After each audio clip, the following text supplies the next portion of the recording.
Hello, everyone, and welcome back to Finger Guns with Tony, Dave, and James. I am your co-host that took a little bit of a break, James. And I'm joined, as always, with... Big Tasty Tony B. Hell yeah. And... Dave, the destroyer of worlds. He's still destroying worlds. Fuck yes, sir. Yes, sir. Thanks, everyone, for being patient with us as we took a little small vacation. Yes. And by vacation, Fiesta. I mean... I took a vacation. You two had a party. Yeah. We had a fiesta. Yeah, we had a... it was a time. It was. How, Yes. So both of you were at TIFF, which is great. We were, I love yes. this. How many days do you end up doing? I did... we both did. I did 9 I did days. 8. I did 8 days. And 9. Yes. Nice. 8 Total days. film counts? I watched 45, but I only saw 28 and a half in the theater. Oh, you had some pre-screen stuff? Yeah. Yeah. Pre-screening screeners and post-screenings. And post-screenings? Nice. And the half was the Almodovar short. Ah, got it. That's fine. We count those. Yeah, I'm counting it. But What'd you get up to? 35 films. All in theater? Yeah, let's say that. Yeah. 1 talk Nice. and 6 short films. Wow. 6 shorts. Yes. That only counts as 3. Sorry, I did 2 in conversations as well and the talk. Nice. Yeah. Nice. That's Yeah. awesome. I did 6. Yeah, I did 6 for 7. It was technically a block of 7 shorts, but I fell asleep during one of them. All right. Wow. So that's Only fair. 6. That's fair. Only 6. That's And rough. one of the ones that I saw ended up winning the best shorts award. Nice. Electra, I think the movie was called. Nice. It was fucked up.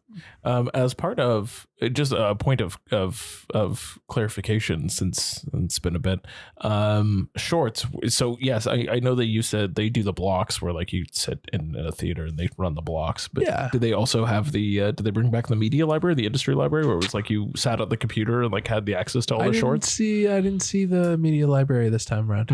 All right. I have Yeah. no idea if they had anything like that. Yeah. I remember the one year that you and I were both industry, like they had that, and I just Yeah, like I went think down there and just like scrolled through the infinite shorts, yeah. list of shorts. I think since COVID, they've tried, or since last year, they've been trying to veer away from using online at all. Yeah, which is odd because like Very odd. this, and I mean, this was pre-COVID, so like, and it was something that they were kind of into, and I liked it because it gave you that flexibility to, if you had time in between screenings, you could just go sit there and watch some It's extra true. short films and kill some time in the media library. But all right, It's whatever. true. It's true. We saw a film the one time, and we got there super late, so we missed all the screenings we wanted. Yeah, And so we decided to go see a movie on a whim that Tony picked. yeah. And I got about 5 minutes into it and then slept for the rest of it. Oh, good. He was. good. It was another edition of the Capote tapes. Good. Let's bring you back to the Capote Yeah. the Capote tapes where Everybody's favorite movie. fucking we got there last minute. We were sitting front row. Oh God. Dave just passes out like 5 minutes into the movie and starts snoring. I wasn't snoring at this one, was it? No, buddy, you were. Was you it were. loud or was it, It was like a little? loud. Why And did I was you like, really? and I just literally just had to like shake him. I was like, yo, Dave, like you're snoring, man. Like just like, either wake up or like roll over or something. Yeah. It was ridiculous. It was not a good movie. We were pretty upset. We were pretty upset with it, but I actually got through most of it. There was only like 12 people in the And there was theater. only it was like a little movie from Cuba. Yeah. It did not deliver on what it promised in the synopsis. It's still yeah. It was a stinker. Oh, Yeah. I'm sorry. Well, I'm glad you had a good nap. good nap. Dave had a good nap, and I had yeah. a rock solid nap. Yeah, I was a little bit blurry-eyed during it too, so I got a couple minutes here and there. It's only because we got there like 2.5 hours late. Yeah, that was a rough day. That was a rough fucking day. All right, we can get this let's thing get going. Get into to this. the Let's get party. into. Fucking party. We have a lot to cover, so let's get into this and see where we go. You ready? Ready, Freddy? Let's fucking do it.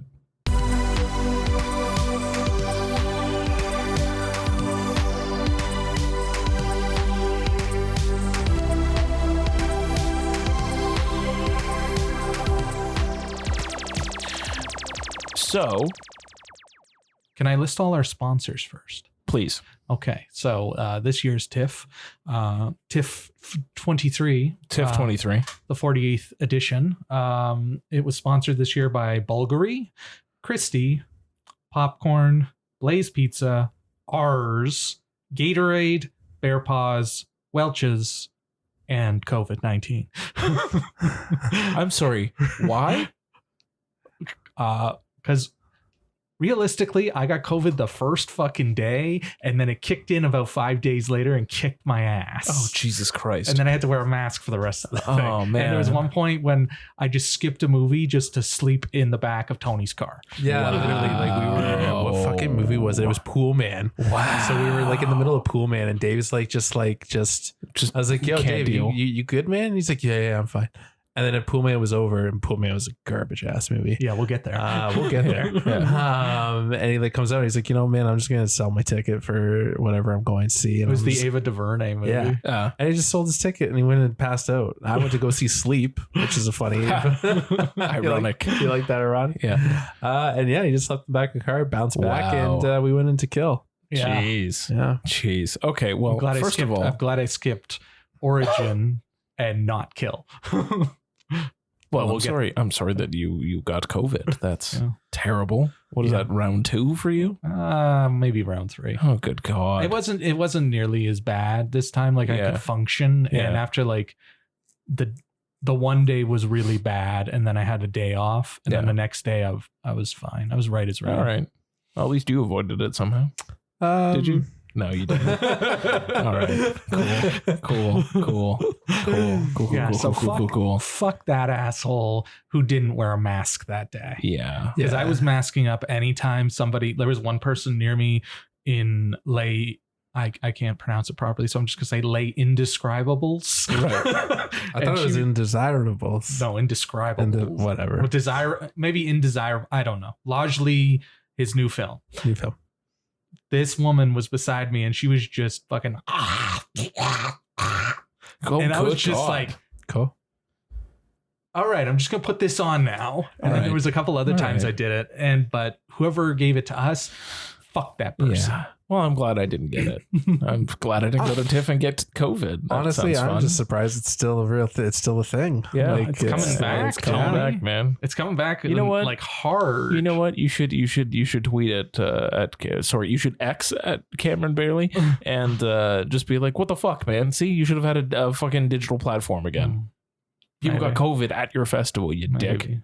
Anyway, he's a dick for that. Anyways, he's got enough shit to deal with right now. True. Let it go. True. Fair enough. So we're not going to do another 3-hour TIFF episode.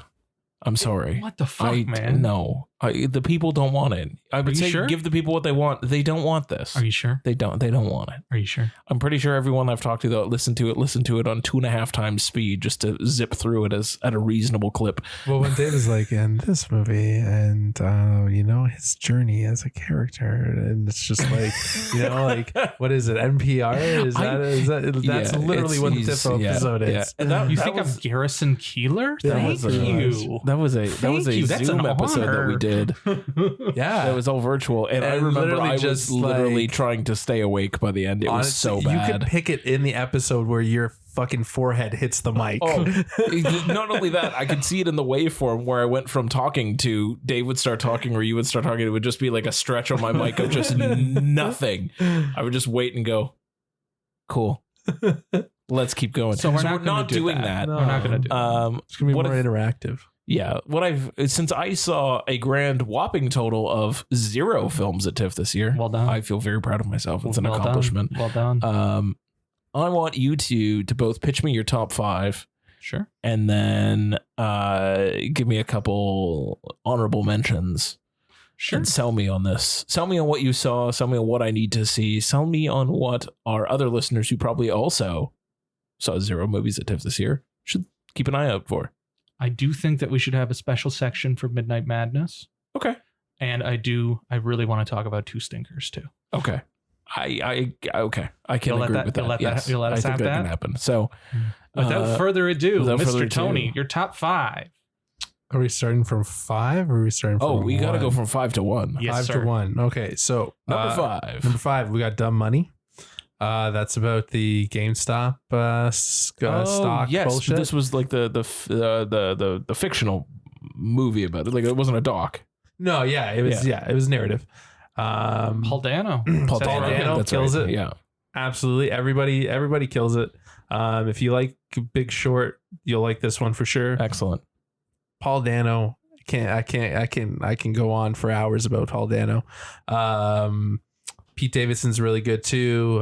Nick Offerman for some godly ass reason. Seth Rogen. Sure. This movie is wild. So what's her name from Divergent in it? Yeah, you got Shailene Woodley in there too. Oh, very, cool. very wholesome oil. I loved it. There's nothing else Dumb to go on about it. Dumb money. Yeah. It's the guy who did I, Tonya, right? Yes, Craig Gillespie. Craig Very cool. Gillespie, and Craig Very Gillespie cool. was actually in the theater. He did a little introduction for it. Oh, nice. So it was very nice. He's very Irish. I want to I had say. a feeling. Like Yeah. he came out with like the standard like Irish cap, Naturally. the cap Yeah. for sure. Love it. Love it. Yeah, I can't say anything else. Dumb Money, It's- number 5. It's a good one. I love it. Number 4, Yeah. Hitman. That's the new one from Richard Linklater with Glenn Powell Ooh, very doing cool. his best Matthew McConaughey. Oh. I should Bought say. for $20 million by Netflix. Yes. Okay, so that's going to Netflix. Biggest sale of the festival. Biggest sale do of we the know? festival. Do we know where Dumb Money's going? Dumb Money should be in is theaters. already in theaters. There you Oh, go. okay, sick. Yes. Awesome. Sorry. Yeah, we should definitely do that part as well. Yeah. Yes. Yes. Dumb Money is Dumb already Money in is already theaters. out. Amazing. Hitman. Hitman. Bought by Netflix. Bought by Netflix. Powell.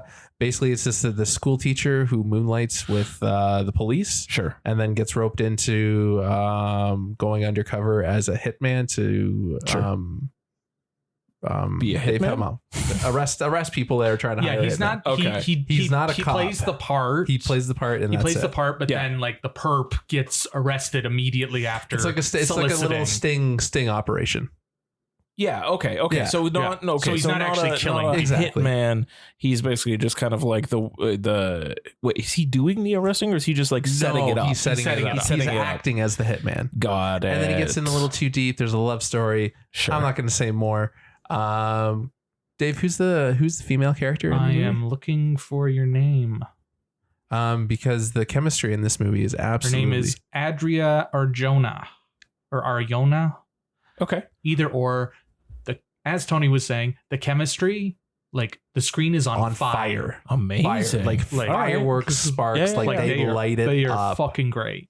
And Glenn Powell is like, if Glenn Powell wasn't a star before, this is his star making role. He fucking kills it. Like he's on a So whole nother good. level. It's we are living in his world in this film for sure. I love Definitely this. check it out.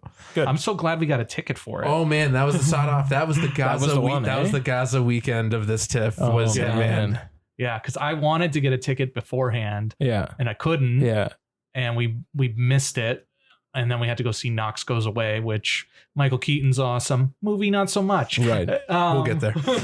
And then we were going to go see we were going to go to the screening in the morning, the press screening in the morning. That's the one we missed. Shit. That's when we got in 2.5 hours late. Yeah. And then there was one other screening that day. Yeah. And we had to try to pull tickets. And I swear to Jesus, James, thank you to the TIFF volunteers working the box office at Scotiabank Yeah. and the Lightbox, because I definitely harassed them way too many times that day. Dang. And I managed to get a ticket, and I texted Tony, and Tony apparently left mid-conversation to go run and get a ticket. I was literally in a conversation. I was literally talking to my friend.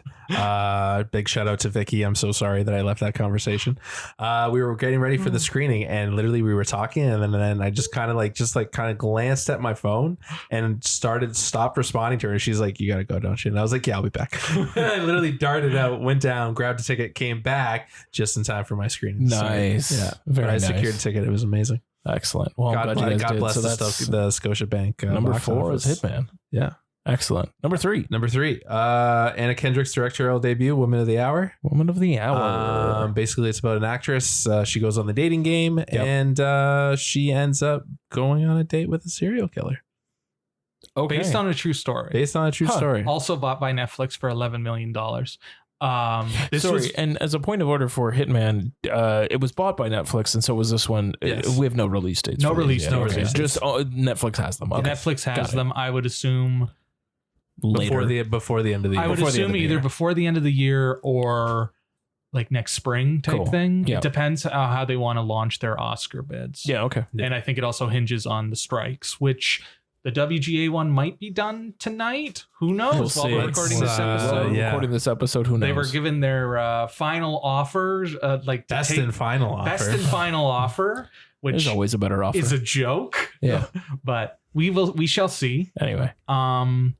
So it's based on a true story. This is my number one. So Nice. that's why I'm jumping in. Yeah. It's based on a true story about a serial killer who was killing women left and right. He ended up on the dating game and they went on a small date type thing, and they were they won. Yeah. And then kind of it bounces between him killing women and her. Right. And her story with him.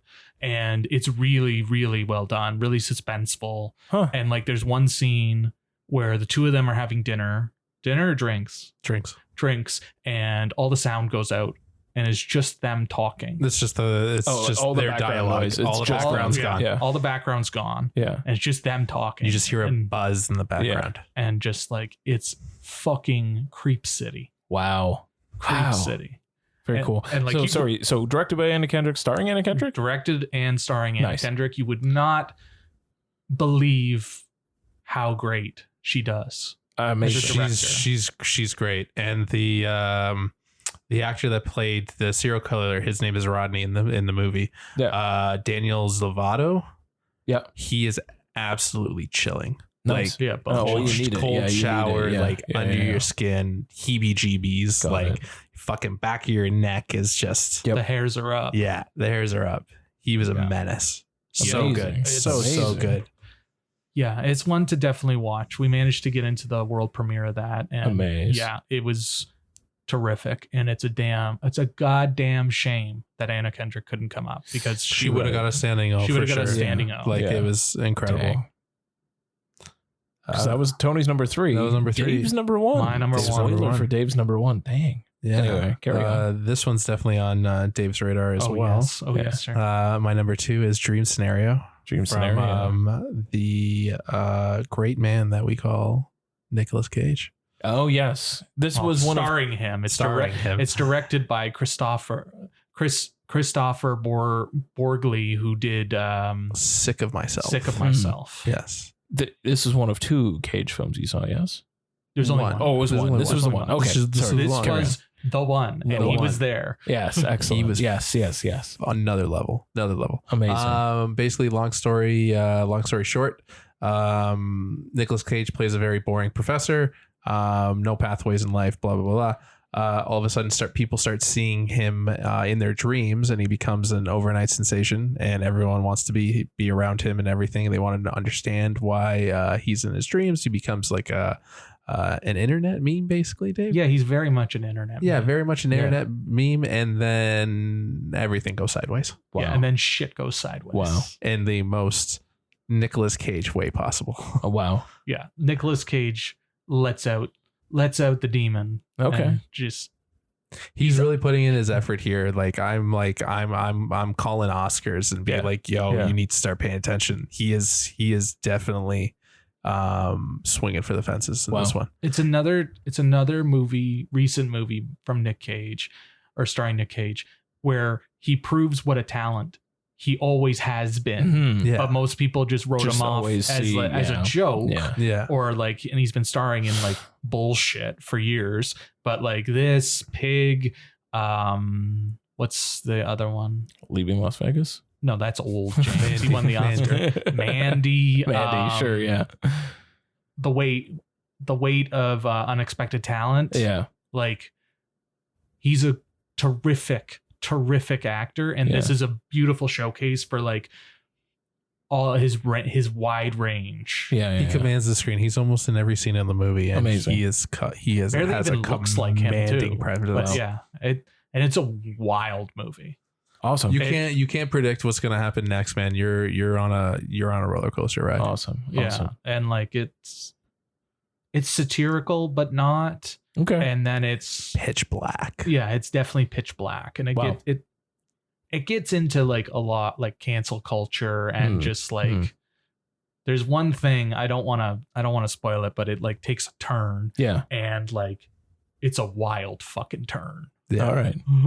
In the Q&A, because we were graced with his presence at this world premiere. And at the Q&A, he basically said there's been 5 scripts in his 40-year career where he reads the script and he was like, fuck, I need to do this. Yeah. One of them was Vampire's Kiss. Sure. Leaving Las Vegas. Yeah. Pig was one of them. Dave? No, I don't think Pig was one of them. The adaptation. There was one other one, and then it was this. Okay. I'll find the list while you keep talking. So that's gotta tell you something, because like he's known for Vampire's Kiss. Yeah. He got the Oscar for Leaving Las Vegas. Yeah. He got an Oscar nomination, if I'm not mistaken, for adaptation. Right. Yes, he did. So you can tell he's gunning for something with this one. Yeah. But yeah, definitely check that one out. That one is out in November, if I'm not mistaken. Yes. A24 released the trailer for it. So Nice. Yes, it comes out in mid-November. yeah. Sick. I will. I really want to find that list of movies. But Tony, you continue. And then for my number 1, I have a film from India called Kill. Yes. This I've heard Very about. high octane action movie. Yes. It's basically The Raid meets Die Hard on a train. On a train. Very simple premise. A group of bandits, about 40 of them, go on a train. Yes. They loot the train. Yes. It just so happens that 2 Indian commandos, or India commandos, were on the train, and they try and stop them. And it's 2 guys against an army of 40. Army. Yeah. And you know what, Dave? I'm pretty sure there was more than 40, because like there's like at least like 20 guys jump on the train halfway through the movie. It was a lot. Yeah. And he literally just goes through them. Like, think The Raid, where he just goes up floor by floor. Yeah. And that was Kill. I was on the edges of my seat the entire time. I couldn't believe, because we were in a press and industry screening. Press and industry at TIFF, like you don't really get to hear reactions and stuff. It's a lot of deadpan, a lot of silence. But oh boy, we were in fucking Scotiabank 6 or something, 6 or 7. It was very tiny. Yeah, theater. we were tiny, and we were everyone was on their fucking feet. You could have sworn it was a midnight screening. Wow. People were screaming, and like, because like it's very like bone crushing, like shit goes down in that fucking movie. And people were screaming, people were reacting. Right. It was a blast. Sick. Yeah. Oh man. It's this one I've heard so much about. I'm so excited. It just, I loved every single minute of it. It's not like The Raid where where like you get like what, like a minute or 2 minutes of like setting up what he's doing in the background type thing. Yeah. Like there's about like 20, there's like 25 minutes of where they set up some melodrama, which, you know, it's fine. And then it gets shit gets real quick. And then there's a turn halfway through the movie, and then it goes fucking ballistic. Yeah. Okay. And so like turns, and then it fucking turns. It turns continue. Like fucking like it's full stop. Fucking bonkers. Amazing. And I've never been in a press screening where everybody in the theater was as fucking into it as they were at Kill. That's amazing. Because it was fucking. It was like a 6 o'clock show on a Wednesday, man. Yeah. Like when you've been to the press screenings, you know that people just kind of come and go. They're seeing it just because they have time. Yeah. Everybody who was in that theater for Kill wanted to be there. Yeah. And they were fucking into it. People were, I definitely was like, oh, goodness, a couple of times, because I was like, oh, that's fucking violent. And this movie, like, once it cranks up, it's just like relentless. Nice. I think the closest experience I have to that was, remember when I was the only one that hated that one fucking movie that year? Deep. But was something, it was the one that was out on the ocean. Yeah, I know exactly which one Deepwater it is. Horizon? No, not Deepwater Horizon. I know exactly which one it was like the Irish one. Sea Fever. Sea Fever. Yeah, that's it. I was the only one who hated it, but like that theater was packed to the brim, and people were clamoring to get in there, and it was all press. It was just like a super weird experience. It obviously was not as wild as that. So in terms of like reactions and stuff, it was not that. But just in terms of that idea of just being in this really tiny fucking theater that everybody needed to be in there for some reason about this movie that I absolutely hated by the end of it. But regardless, just that level of anticipation. I get it. Yeah. Yeah. Kill is fucking we got out of it. I was like, that was fucking awesome. My heart was racing for like a good like hour after the movie was over. And that was the movie we saw after I took the nap. Yeah. So amazing. It woke me the fuck up. Amazing. Pausing Tony. Nick Cage's 5 scripts that he read that he thought were perfect and he knew he had to make them. Leaving Las Vegas, Raising Arizona, Vampire's Kiss, Adaptation, Dream Scenario. Didn't he get a Golden Globe for Raising Arizona? He might have. So he's definitely the ones that he's definitely picked. He's definitely got award. What's the fucking word I'm working for? Award recognition for, like the ones that he's known for, the roles that he's absolutely known for. So that's basically what I'm saying with Dream Scenario. Yeah, he's gunning for awards. And even if he doesn't get the awards, who the fuck cares? He's fucking amazing in it. Yeah. Best, one of top 5 best for sure. I'm saying it right now. Nice. Sorry. So Dream Scenario coming out in November. Kill. No release date. No release date. Not bought by anybody. Not that I know. No. Okay. So nice. So that was it. Your top 5? That's my top 5. I love this. I love this so very much. We'll get to your honorable mentions after. I want to do the 2 top 5s and then we'll get into some of the other stuff. So, Dave, in your time, hit me with number 5. Number 5 was a little film called How to Have Sex. Nice. Did you learn anything? It's not what you think it is. All right. It's not what you think it is. It's a descent into hell. Oh, God. Basically, it's 3 teenagers, young adults. They're English, and they go on spring break. Yeah.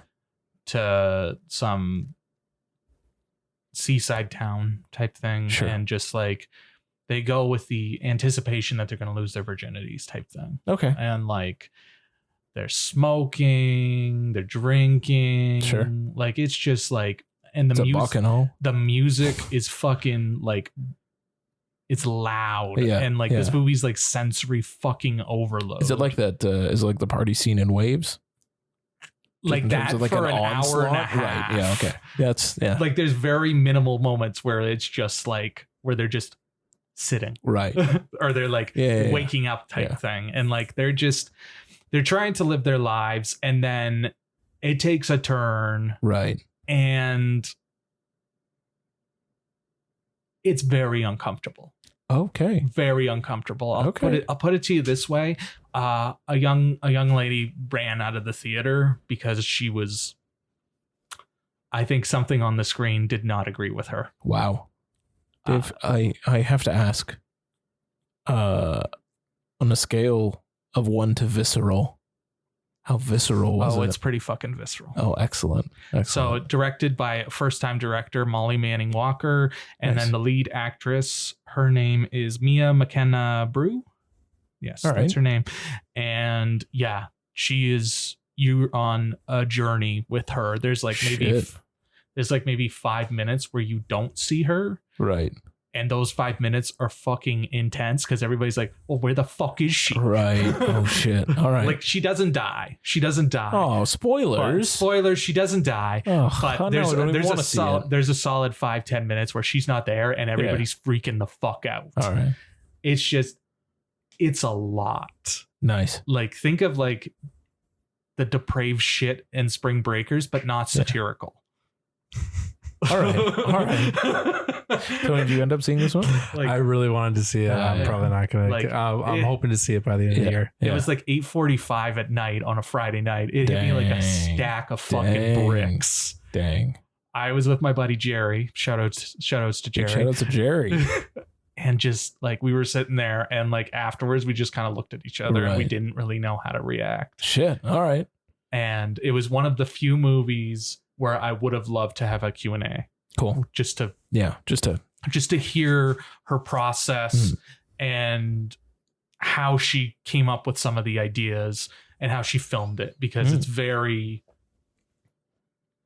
it's not improvised, but it's not like, it feels very raw. Right. It has that sort of like, visceral. Yeah. Does it have that sort of like that sort of like, you're talking improvised, like the way that like the dialogue is delivered, like the way that people act in it, or it's not improvised, but like you can tell that it's like very neo-realism type thing. Right. Kind of like, what they were going for with like Uncut Gems, and just in the way like things flow and kind of like that. Yeah. A little less well, I'm sure finesse. Yeah. I'm trying to go through 300 rewrites. But it's the intensity and the holy shit. Nice. Is very much like Uncut Gems. Nice. Bought by anybody? Not that I know of, but it did win. I believe it won. What the hell did it win? One of the awards from TIFF? No, it won from at Cannes. At Cannes. Cannes. It was a big deal at Cannes.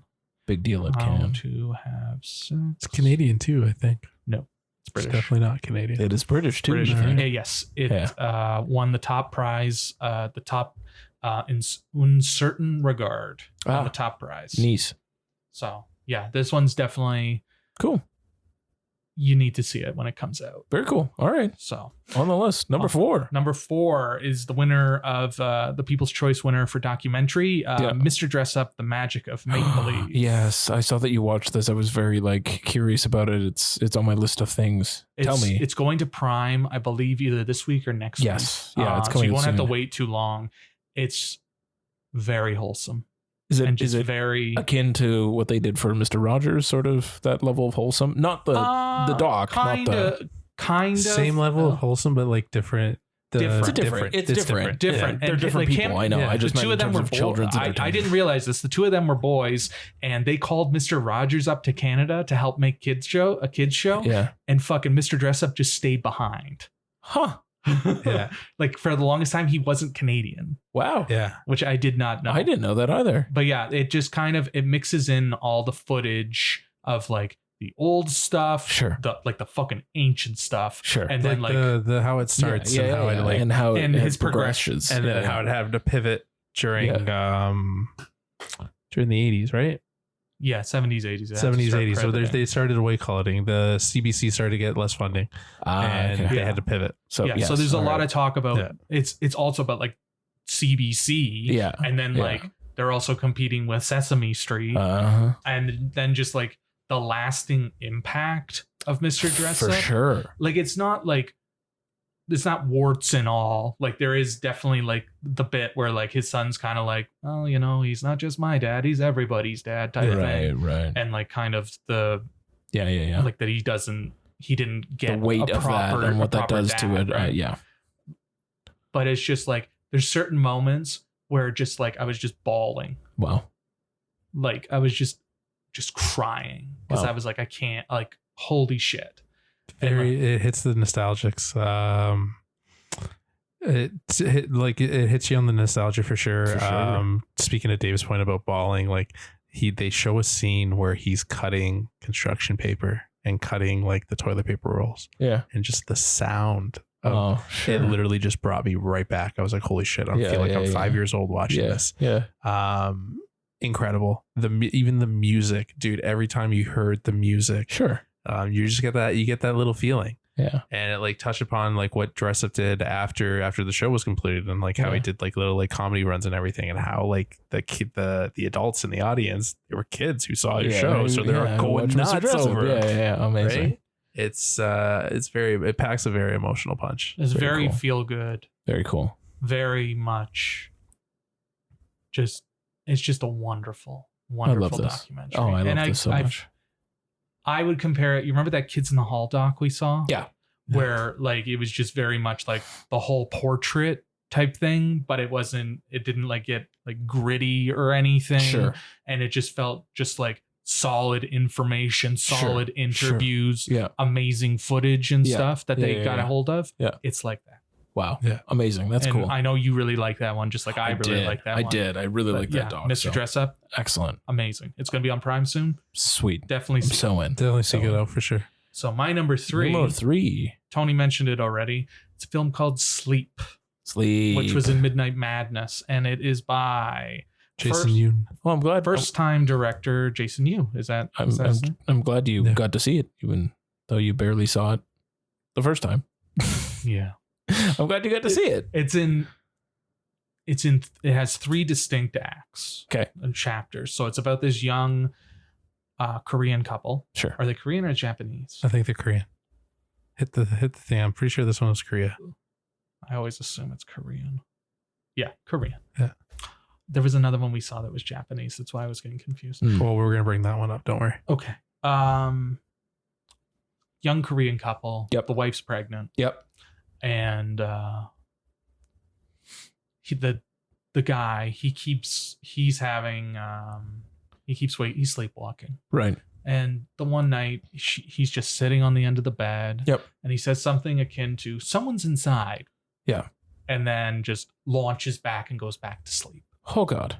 And so she's like, this is weird. Sure. And then it gets progressively darker with the stuff that he's doing. All right. Like at one point he's scratching. He had something on his face, so he scratched it. Yeah. And then he keeps scratching it until he's bleeding. All right. So she has to like put oven mitts on him because Right. like she cares about him, right? Yeah.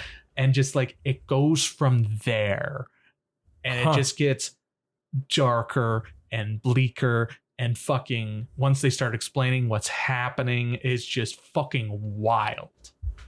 And like there is unsettling shit in this movie. And if you like dogs, you might not like, you might be a little upset. There's a little disclaimer in the synopsis for TIFF saying, "Don't get attached to the dog." Oh. Yeah, it's the cutest little Pomeranian. Don't get attached to him. Oh no. The whole movie, I was just like, "Can you just get it over with? Yeah. Just get it over with." And then there's certain he fucks with the audience, and he's doing things that are just fucked beyond belief. And you're just like, the tension is building and building and building. Sure. Because you're just like, holy shit. No, he didn't type thing. Yeah. And sometimes he did, and Yeah. sometimes he didn't. But Wow. yeah, it's just Wow. Hell yeah. it's fucking great. Hell yeah. And like there's certain information that's not there that he leaves out type thing, but you don't even need it. Huh. Like you know how some movies are like, oh, that's a plot hole. Like you don't even need that information. It doesn't matter. Yeah. And like there's a PowerPoint presentation at some point, and it's like the PowerPoint presentation from hell. Oh, amazing. Like this one has been bought. It was at Cannes. It's been bought already. I believe it's Magnolia has it. All right. Mongrel in Canada. Mongrel has it. Nice. Mongrel in Canada, Magnolia in the States. Yeah. It's coming out. You got to see it. Yeah, 'Cause absolutely. It's fucking awesome. That sounds amazing. I'm so It's in. very low. I'm so it's like in. very low budget, but you wouldn't even be able to tell the way Yeah. the way he works that camera in that apartment. He makes that apartment look so huge and so small at the same time. Wow. It is fucking fantastic. What a fucking Cool. debut, man. Cool. Yeah. Cool. Yes. It like knocks it right the fuck out of the park. And like shout outs to Jun Yumi and Lee Sun Kyung, who are the 2 lead actors. Perfect. They kill it. They're amazing. They're amazing. And what I really liked about this, to add to Dave's, was it wasn't your standard horror movie. It was more like, I loved how it more spoke to marriage and like, you know, till death do us part and like sickness and in health, that kind of thing. Yeah. And like what it really means to be in a marriage and like support your partner, right? Even though they're going to, it's going to hell. Right. Yeah. So- even when you shouldn't. Even when you shouldn't. when you be, should just be still, running for the fucking hills. You're still staying by your partner. Fucking sickness and in health. Yep. So I really like that. I love this. Yeah. Put it on your watch list. For sure. It's you on gotta it. you gotta see it. So number 2 we already spoke about was Dream Scenario. Number 1, as we already talked about, was Woman of the Hour. But 2 ones I wanted to I have a bunch I want to mention, but 2 I specifically wanted to mention were The Royal Hotel, which comes out in October. It's the second narrative feature from Kitty Green. She also did The Assistant. The Assistant, which was about Harvey Weinstein, or like a Harvey Weinstein type. Okay. So this one, it has, I gotta get the names right. Julia Gardner, and who was in The Assistant, as well as your name, Jessica Henwick. Okay. Who you would know from Glass Onion and The Matrix Revolutions, or not Revolutions, fucking Resurrections. She was like the Trinity type in that movie. Oh, okay. What's her fucking stupid Bugs? She was Bugs in that movie. Okay. Yeah. So Got it's it. basically about two young women. They're backpacking in Australia, and they run out of money, so they have to take a job, one of those student like backpacker jobs at this seedy fucking bar called the Royal Hotel. Yep. Like out in like the fucking sticks, and they live there and stuff, and just like the men they encounter, not okay. And it's just very, very disturbing, very unsettling. Yeah. There's definitely a couple of hair-raising moments where you're just like, oh. Yeah. And then it ends with like a hell of a punchline. But you guys I was kind of sad I missed out on this one, but Neon bought this one. Neon has it, yes. All right, perfect. I believe it's Elevation here, Canada. Fantastic. So that one comes out at the beginning of October. Nice. Okay, so I'll keep my eyes out for that one. For sure. And then the second one I wanted to mention was American Fiction, which won the People's Choice Award. Okay. American Fiction. Yes. Okay. So this one is also a debut feature. Yeah. And the man, his name is Cord Jefferson, and it stars Jeffrey Wright. Okay. He's fucking incredible in this one. He's always incredible. Yep. But he's always a supporting player. He is the lead here, and he's fucking magnetic. Yeah. He's so fucking good. Oh man, I love Jeffrey Wright so much. It's very much, it's about a writer. Yeah. And he wants to he's not like, his books aren't selling type thing. And the type of African-American literature that's selling has very specific tropes. Yeah. Like gang tropes. Very like stereotypical black culture. Every stereotype you can think of a black culture. Yeah. That's what's selling. So he decides upon himself, he gets drunk and he makes a book. That's exactly that. And he's like, tee-hee. Got it. Whatever. Yeah. And he gives it to his agent. And he's like, I can't sell this. He's like, just try. Don't put my name on it. Put someone else's name on it. And sure enough, it becomes a sensation. Wow. And then they make like a background story on him, and then shit just gets wild and goes off the rails. It goes off the rails. So he goes with a pen name then. Yes. Yeah, okay. And it just goes off the rails from there. And then there's some family troubles, and it's all kind of, there's a point when it gets very, very meta. Right. Which I wasn't so much in love with, but just like the discussions about African-American culture and just how it's appropriated by white people, and just like the type of shit that white people would use to describe this stuff. Sure.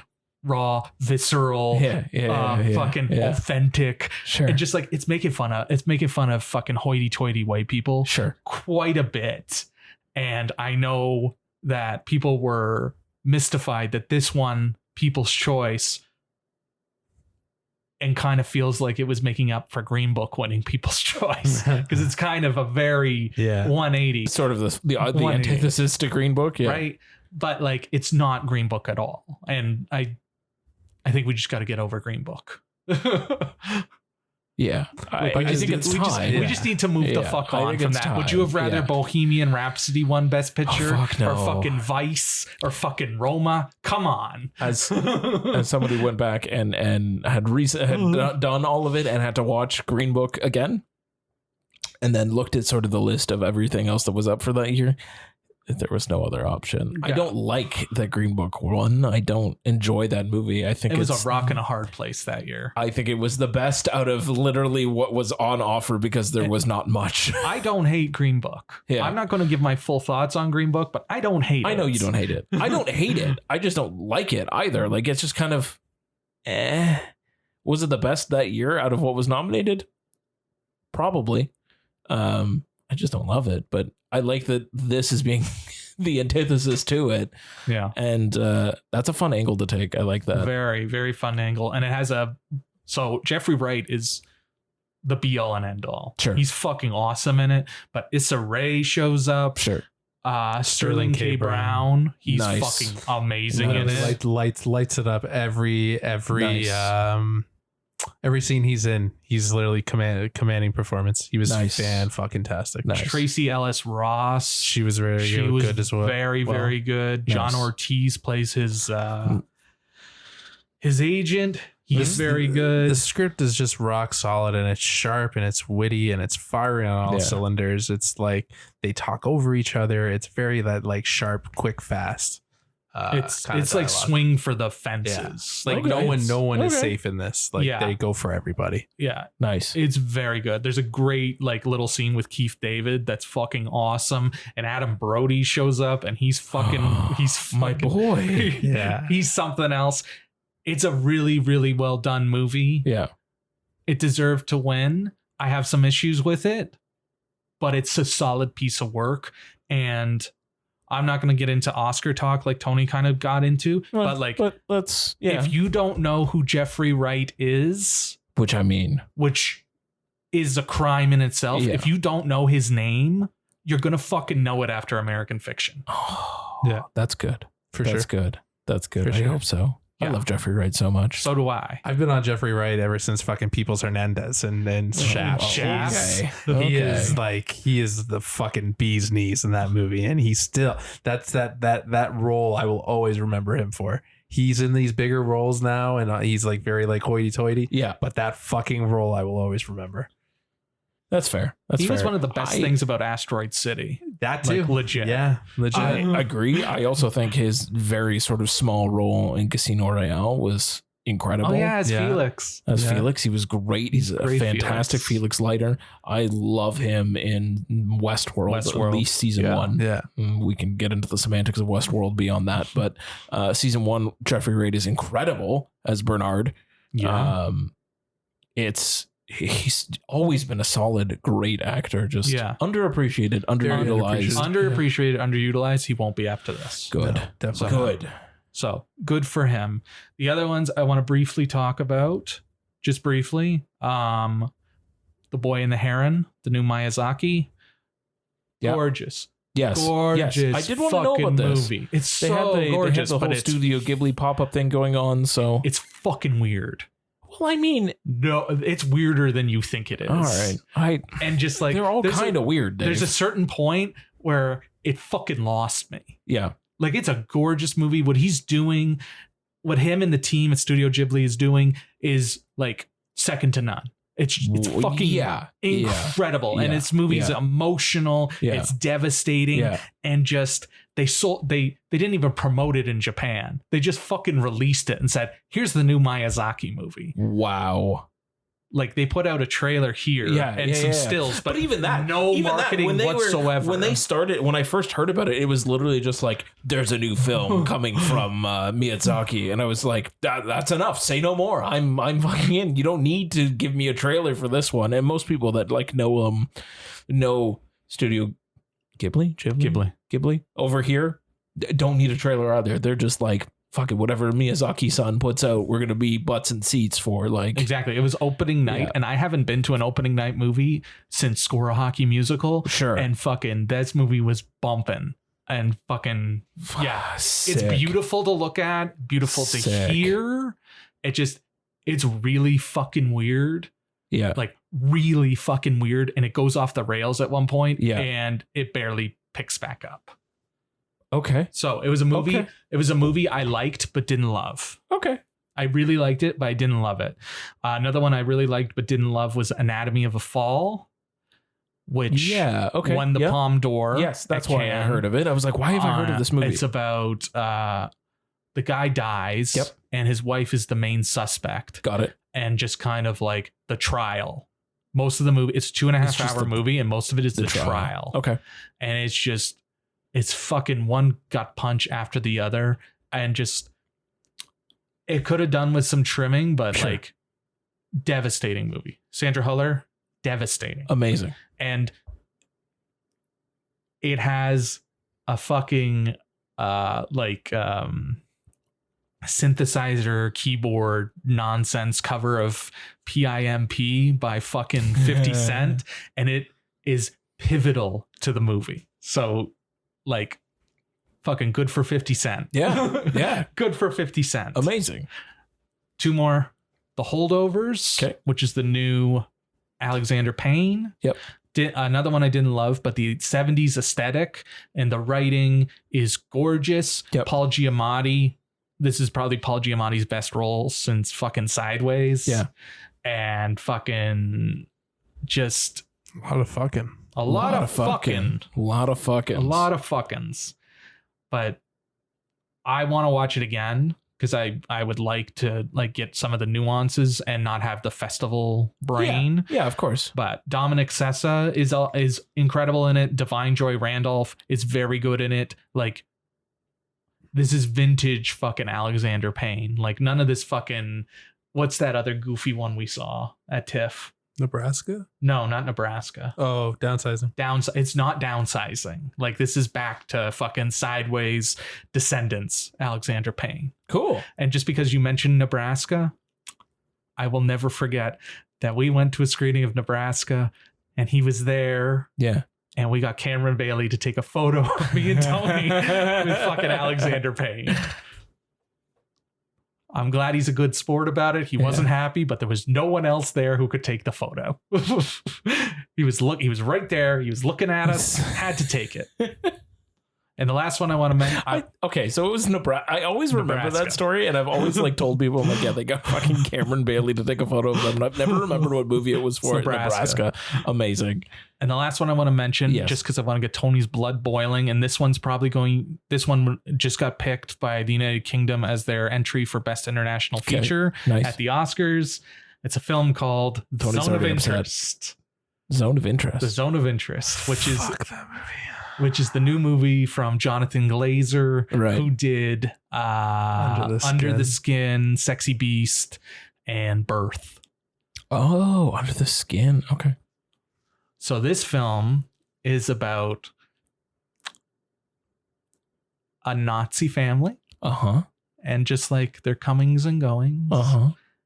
And just what their lives are like. They live on the other side of a concentration on the other camp. side of Auschwitz.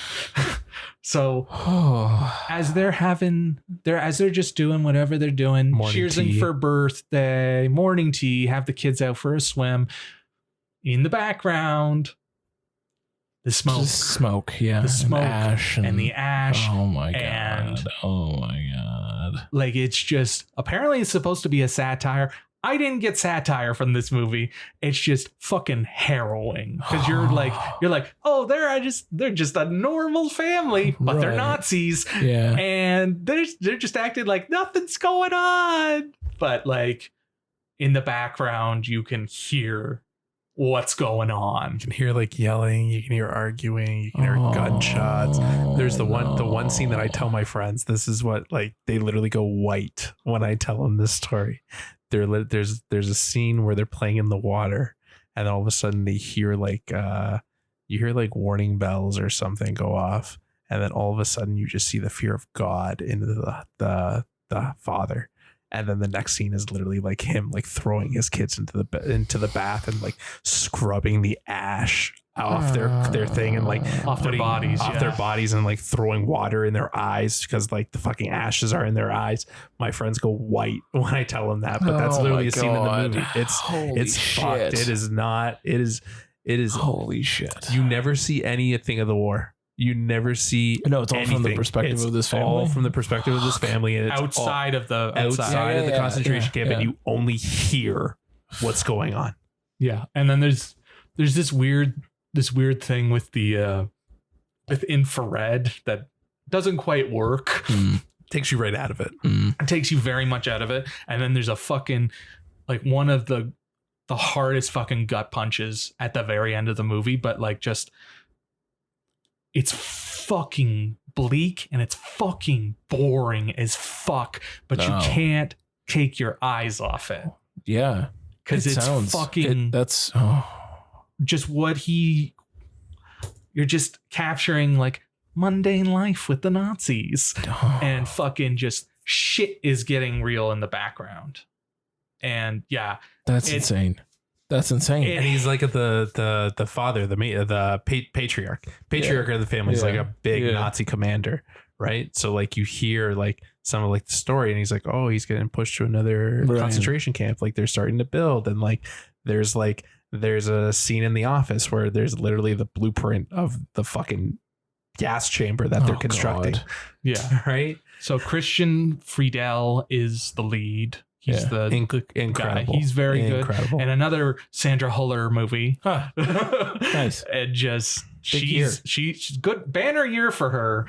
And yeah, it hits you like it hits you like a dump truck. Yeah. Like it fucking it knocks you on your ass. And Jesus. it's a lot to take. And some of the music cues he uses are fucking intense. Wow. Nightmare. And Nightmare. Wow. It's I don't love as a piece of art. Yeah. I can respect it and I can respect what he's doing. As a film, Right. not so much. Okay. I did not like the movie. I was really angry that Dave forced me to see this movie because he did force me to see it. Right. Yeah, he did not want to go see this movie. It is essential viewing. Essential. And it's very important. I would say it's an important movie to see. Just to say you saw it. So I'm conflicted though. I feel like we're saying you have to see it, but it's not good as a film. As a piece of entertainment.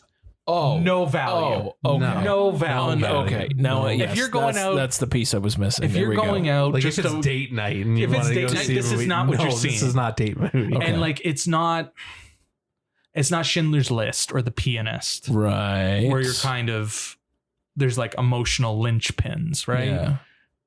It's harrowing and it's fucking You need. I don't think we're doing justice to it. Okay. It's you need to see it. It's the kind of movie where you need to watch it. Yeah.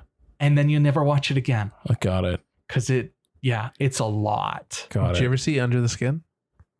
I don't know. Sounds familiar, but I don't think Scarlett I've seen Johansson is an alien. She's like a succubus. And she's like eating guys on the Scottish outskirts. Then yeah. I have. Yeah. Okay. Do you remember the way it was shot? A lot of dead space. Yeah. That's this movie. Okay. Forever in a wide shot, buddy. All right. A lot of dead space. A lot of wide shots. There's no close ups. Right. There's it's a very cold camera. Very cold. Very empty. Yeah. And I mentioned the music already, but like bludgeoning. Like it's Dang. Yeah. Okay. It'll stick with you. It'll stick with you for sure. Yeah. Okay. I've had multiple showers since. It's still there. Still there. Still there. Real quick for me, because I know Dave listed off more than his fair share. I just want to add Smugglers. Sure. That's a Korean. It's Korean. That one's Korean. That one's Korean. Not the Japanese one? No, not the Japanese one. This one, it's a play on the 1970s, very stylistic. Group of women. They just they go into the ocean and they smuggle treasure that's left behind by big Korean gangs. Or I would say not really treasure. It's like goods, like good drugs, diamonds, like that kind of thing. Like cigarettes, like things that. they can't get in Korea. Exactly, right. And I wouldn't say Korean gangs. I would say the Korean mafia. Plays out like I would say Ocean's 11. I see that it gets compared to a lot. It's just very stylized, very like 70s. The dialogue's very quick, witty. The music is very flashy. The editing is very flashy, very quick and like what I mean. It's brutally fucking violent too. It gets pretty violent. Yeah. There's a scene in a hotel where it's like two guys take on an entire fucking gang of people, and it gets serious very quickly. Okay. I loved this movie. I loved it a lot. That one doesn't have a release date. And then the last one I want to talk about is a cheerleader movie called Backspot. Oh, it's a Canadian movie. Nice. Executive produced by Elliot Page. Cool. This one was the one he executive produced. He executive produced. He was in another one. Yes, correct. Yeah. Backspot's produced. Yeah, this one was though. Backspot basically it's a cheerleader movie. It's like I would say Bring It On, like a Canadian Bring It On. Yeah. Fucking fantastic. I really adored the camera work in this one because Nice. like they strap like GoPros to them and they start like jumping around and like you see the Wild. thing, right? And then Wild. like there's like this like drug scene where they take edibles and they just have this fucking out of body experience on drugs. There's a lot of heart to this one. I was very taken aback because I again, this wasn't really on my this wasn't on my radar. My company actually did the camera, supplied the camera work for, or not the camera work, the cameras, that they used. So that's why I wanted to see it. Sure. And it genuinely surprised me. I'm really excited to see this movie again. You should definitely check it out. And Nice. It's brutal as well. It's brutal. It does get into a lot of just The price you have to pay. the price that you have to pay to be perfect. Huh. Yeah. Right. All And definitely in this world. And it's like a walking advertisement for Cineplex. Your old fucking stomping ground takes on a character in Square One. Oh, sick. The Square One Cineplex is basically the a character Coliseum. within itself. Yeah, Nice. man. It's fucking fantastic. Amazing. Evan Rachel Wood knocks that one out of the park. Yeah, she was great. She was next That's level. awesome. Okay. Yeah. Last three. Two of them are terrible ones that I really want to rip to shit. All right. The other one I want to mention, Dix the Musical. Okay. It won Midnight Madness audience Yes, choice. I saw that. Yeah. People's Choice. People's Choice. It is the single gayest, most absurd, most profane musical I have ever seen in my life. Okay. The less you know about this movie, the better. All right. It's very much, it's about two guys who are like top salesmen. They hate each other type Sure. thing. And they find out that they are long lost twin brothers. Huh. Sorry. They are fucking identical twins. Right. And they realize that they've been split apart. One lived with the mother, one lived with the father. Got The it. mother is Megan Mullally, Mullally. and the father is Nathan Lane. Fuck. And I swear to right. God, James, it is a career best performance from Nathan Lane because the shit he has to do in this movie, he fucking commits, man. He Amazing. commits. And this is literally like one of the most divisive movies I saw at TIFF. All right. Like it fucking like you're either with this fucking movie Or you're you're not. not. All right. Right from And the first song, right buddy. from the Yeah. first If you can't get song. past the first song, like get the fuck off. Like, And just like Yeah. the places this movie goes, you would. you can't, man. You can't. You just You gotta, can't. you gotta be on. You gotta board. be on the. Yeah. It's a journey. Yeah. All It right. is a fucking. You gotta journey. clear your mind and just have an open spirit when you're going Yeah, through all this. right. All right. Because fuck, man. Like one of the lyrics is "Life's a fucking hand job, and I always play to win." Oh no. It's just, this is good life advice. Yeah. Like I want to. Well, that's Yeah. And fucking their Yeah. boss is it Megan the Stallion? The Stallion. yeah, Megan Megan Thee the Stallion. Yeah. And she has a song, and it's Oh it's man, a her banger. song is a fucking banger for sure. It's- I cannot wait for this soundtrack to come out on Spotify so I can have it in You my can listen rotation. and just yeah. It got delayed to mid-October, but it's an A24 movie again, VVS in Canada, and just like you gotta watch it to believe it. You're All gonna right. believe it to see it. Like All right. fucking Don't watch a trailer. Yeah, don't Go watch in the trailer. Blind. Okay. I went in as blind as I possibly could have gone in, and I'm so glad that I did. and just like I just want to be with my sewer boys again, James. I just want to be with my sewer boys don't again. even know what that means, and I'm scared. You should be. I'm You should. terrified. You should You be. fucking should be. Terrified. You should be. Just fuck. All right. Last two. Yeah.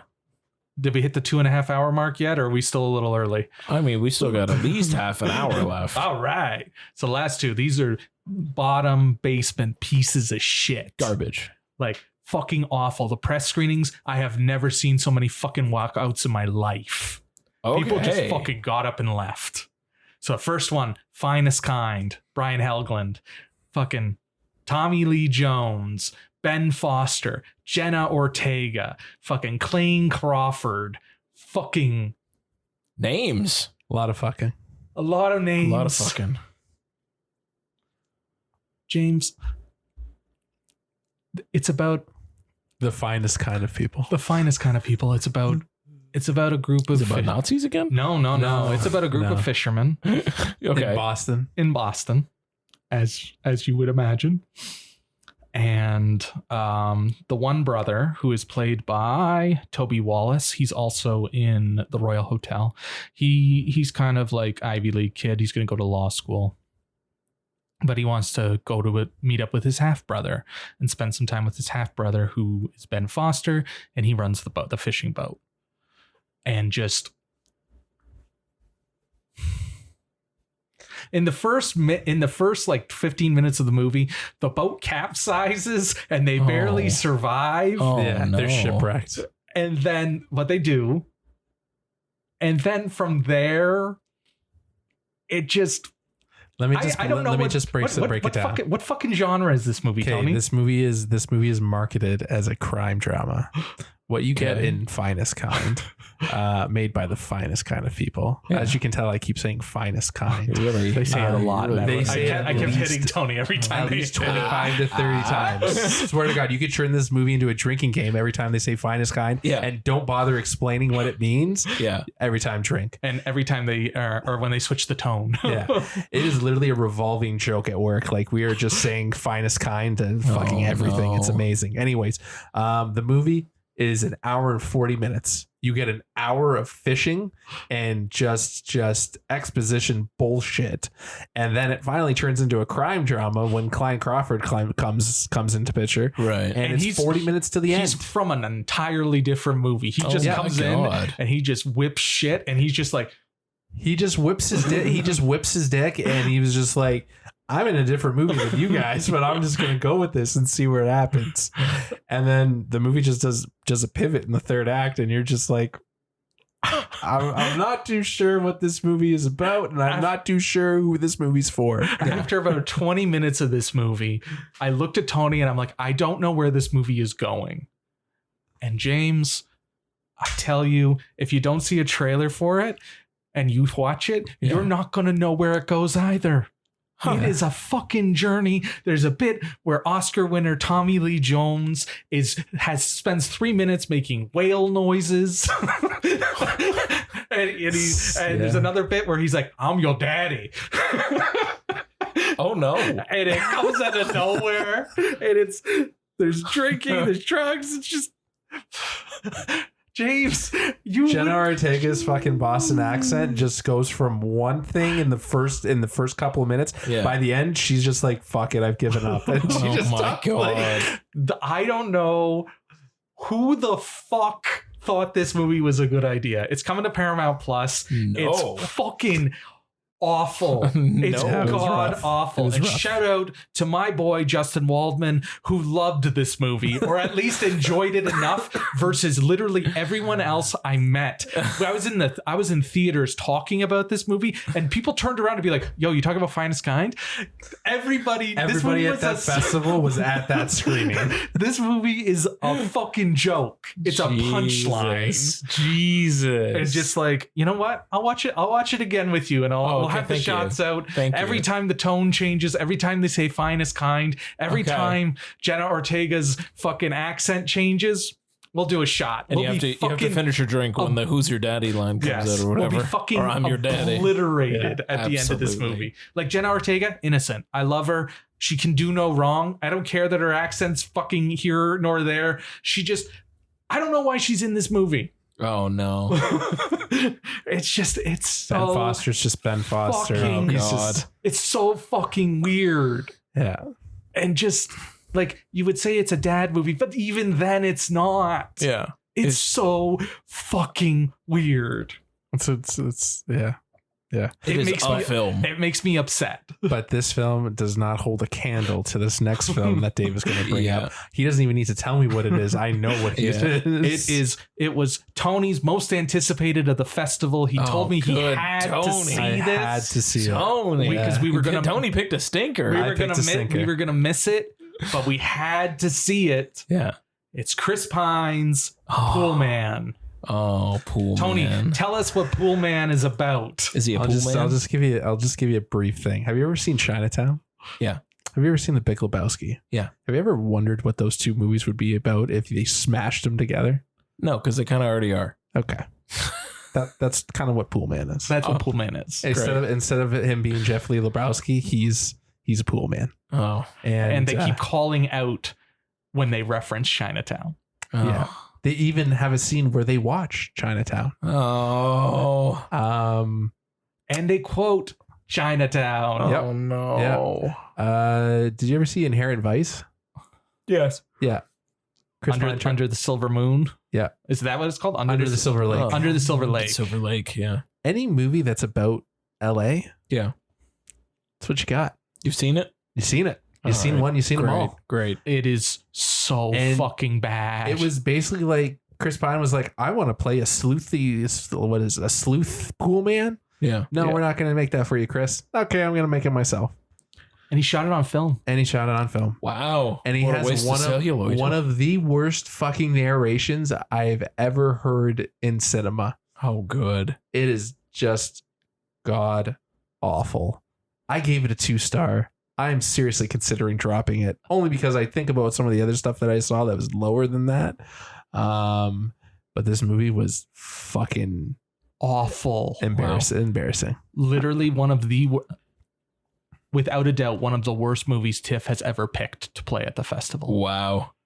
And it has a great Audrey, or fucking Annette Bening's in it. Danny DeVito's in it. Yeah. Oh, who else is in this fucking stupid movie? Ray Park's in it. What's his name? Steven Chu. It's the guy from Tobolowsky? Yeah. Yeah, Steven Tobolowsky. He's in it too. Jennifer Jason Leigh. Yeah. DeWanda Wise. Just fucking, oh my God. There's this little James. side plot where he's like, his hero is Erin Brockovich and he keeps like writing her letters. Like, I don't know what the hell he was thinking, but like, fuck, man, he did not execute properly. And I'm sad. I made a mistake. It's not Ray Park. It's Ray Wise. Very wise. I'm upset. Like, people are trying in this movie and they can't save it. No. There's no saving this movie. It's It careens yeah. off the fucking cliff Yeah. within 20 minutes. John Ortiz is in it. Oh as yeah, well. John Ortiz shows up. Yeah. It careens off the cliff within 20 minutes and it does not pick Can't back come up. back. No. Right. It can't go back. brutal. Jesus Christ. It's What a waste. so fucking bad. The dialogue is an atrocity. I was really excited for this movie. So fucking excited. Yeah. And you got a wet fart. yeah. It's worse than Finest Kind. Yeah, it is worse. And Finest Kind isn't quite Schindler's List compared to this, but it's close. It's so bad. People like this was like Finest Kind was the punchline because people sat through Finest Kind. If you sat through Pool Man, credit, like, bravo. You got a gold star. bravo. Gold star. Like, I literally told people to drop this ticket. Wow. I know multiple people who got rid of this ticket because I told them to. Yeah. It's so fucking bad. This movie is not coming out. It's not coming out. You're never seeing it You're again. never gonna see it. And that's why we saw it. Yeah, you're So that never makes gonna it see That was it. You're Yes. not- Yeah. Dude, sure. honestly, No, we had already heard it was a bag of shit. I literally tried to convince Dave to see something, like, let's go see something else. He's like, dude, this movie's not coming out. You may never see this movie again. Yeah. So and that's why you we wanted did it. to see it. Yeah, so we did it. And just like, and this was the movie that I watched, and I was like, you know what? I'm done with movies today. I gotta go take a nap. Yeah, that was it. Yeah, he literally died. It was like During we watched that. Dick's the musical, and then we watched that, and I was just like, I'm done. I'm over today. Yeah. And just holy shit, it's bad. Yeah. If this movie, if it comes out, Magic. but like, you know what? You know who's not going to be on best movie Chris lists for a while? Chris Pine. Chris Pine. He's gonna have to. He's gonna have to work dig himself out. He's gonna have to work his way back up. Poor guy. Like, he is no longer eligible for best Chris. Yeah.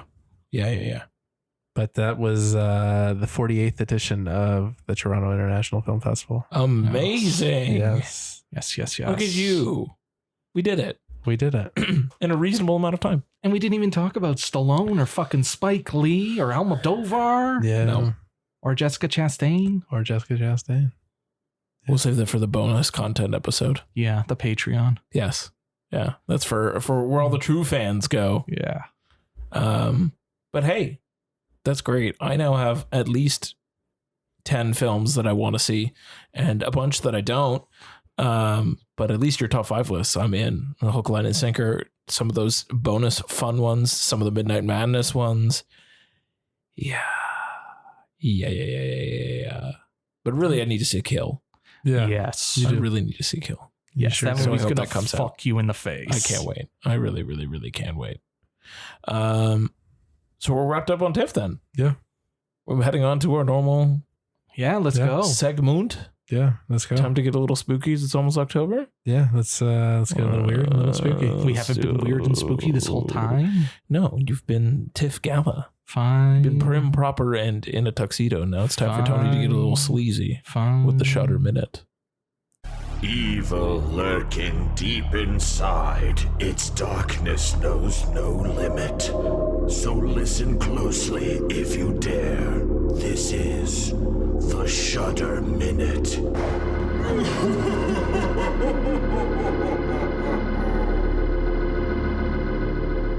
So Tony, what did you watch on top of your plethora of TIFF films? I watched a Norwegian horror movie called Nightmare. Okay. The letterbox synopsis reads, a woman is plagued by constant nightmares after moving into a large, suspiciously cheap apartment. The apartment's terrible secrets soon reveals itself through her dreams. Huh. Hey, Dave, you remember Sleep? I do. You ever wonder what that movie would be like if it was in Norwegian? No. Okay. Well, It's kind of what Yeah. Nightmare is. Yeah, I don't know. I don't know if it was because it was in subtitles and I just wasn't like jazzed to watch Yeah. a movie with subtitles. It was very similar to Not that Sleep. there's anything wrong with subtitles. Not that there's anything wrong with subtitles. I love international movies for sure. This one just kind of reminded me of Sleep, and then it kind of reminded me of Nightmare on Elm Street, and then it kind of reminded me of Possessor, and it really didn't do anything that those three movies did. Right. And yeah, I don't know. I was just super bored. I was super bored. There's a couple creepy parts. There's a part where somebody beats themselves to death with a frying pan. Was it nonstick?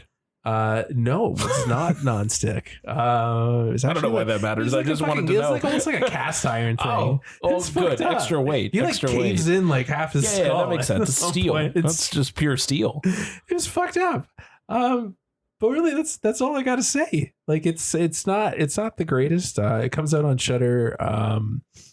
The embargo's up on the 25th. This is the 24th. It'll be out on the 29th. That's Friday, right? Yes. Yeah. It'll be out on the 29th. Check it out if you're into that. It has a lot of it does pay a lot of homage to Nightmare on Elm Street for sure. Just because they try to like control her like her dreams and stuff, and then it kind of gets experimental. Yeah. Scientific, it should say, because she goes to a sleep scientist. Yeah. As you do. But I was really bored. All right. It's really bored. I feel like I'm just gonna watch Sleep instead. Yeah, watch Okay, Sleep or that's what I Nightmare would on Elm do. Street. Yeah. Or Okay. fucking Well, I mean, Nightmare on Elm Street. Yeah. Yeah. Actually, you know Or what? That's gonna go Possessor. back on my Possessor. Don't start with me with Possessor. Yeah. I gotta go back to. Hey, you leave Possessor alone. I gotta go back to. I haven't watched Nightmare on Elm Street in a long, long time. So I Yeah. think that's going on. Definitely. It's You going should on wait. my October list. Yeah. You should wait until next year because it's the 40th anniversary. Yeah, but that means I gotta wait till next year. You can just watch it now and you then can watch just it watch it again. now then watch and it again. next year. I'm trying to think of what what the description you gave me reminds me of. It was a movie. I don't know if you ever saw it, where she's hearing things in the walls and she keeps thinking that she's going crazy, but she also thinks that someone might be kidnapped and getting fucking tortured. I don't remember what it's called, but it the way you're describing it. Yeah. That's what it sounds like. Cool. I don't Horton remember. hears a who? I don't remember what it's called. It's not Censor, but it came out at the same time as Censor did. Horton hears domestic violence in the apartment upstairs. No, that's not it. I was going to say something and then I totally forgot. Fear Not, though. Is that another movie? No. Oh. Fear Not. No. No, Fear No Evil. Fear No Evil. Oh, That was another Shudder sure. movie from Yeah. back in the day. Back a couple episodes ago. No. The new edition of VHS. I want to say 85. That's 85. 85. It's coming out. It's Woo! fucking coming out in 2 weeks. I'm super fucking excited. Woo! Probably ends up on the Shutter Minute for sure. I'm fucking stoked. I'm there with you, man. Yeah, I'm there with you. Yeah. You gonna be watching some Spooks movies in October? Oh, fucking buddy, spooky season for me has Dave? already started. You watching Yes. them? Excellent. I can't wait to talk about more Shudder and spooky adjacent movies. Yes, exactly. Very, very excited. But that was the Shutter Minutes. Should we get to our main events? Yeah, thank you so much. Let's do it. Let's do it. Well, I'm sorry the Shutter Minute was. Well, I'm happy the Shutter Minute was reasonable and not 28 minutes. But I'm sorry, the Shutter movie was kind of mid. You can't win them all. They can't all be nocebo. They can't be Spoonful of Sugar. It's Man, really I can't bothering me when wait. I don't know this movie, and I really want to see Spoonful of Sugar. Yes. Also, I need to see both of these too, just so I can understand the scale that we've created. But also, I can't wait to see whatever 2024 does, because we have to change. Like January 1st, Nocebo and Spoonful of Sugar are off the table. Exactly. It's got to be something new. Well, they'll be brought up again for Best of Shutter for yes. 2023. The best of Shutter Minute. Yes. I love this. You want to talk about I can't speak. You want to talk about our main segment? Yes, sir. We changed it up. We had another plan. We did. But last minute change up. We were going to do Expendables Presto 4. changeo. I'm really happy that we didn't. I'm happy we did. Speaking of, I kind of vaguely knew, and I want to talk about, we'll get into this, but I just want to talk about more about like marketing and things in general. I kind of knew Expendables 4 was coming. I also kind of knew A Haunting in Venice was coming. They're both out, and I was like, what? When and what? Like, I feel like I'm just like weirdly out of touch with what is starting when. And I feel like 2 came out too. Yes. And I feel like it's just Equalizer 3 came out as well. I knew Equalizer 3 was coming. I did see the trailer for that the last time I was at the movies. So I knew that was coming. Yeah. And I knew The Nun 2 because I was talking to a coworker at work and she was very excited for The Nun 2. And then she saw The Nun 2 and said, I did not like The Nun 2. And I went, that tracks.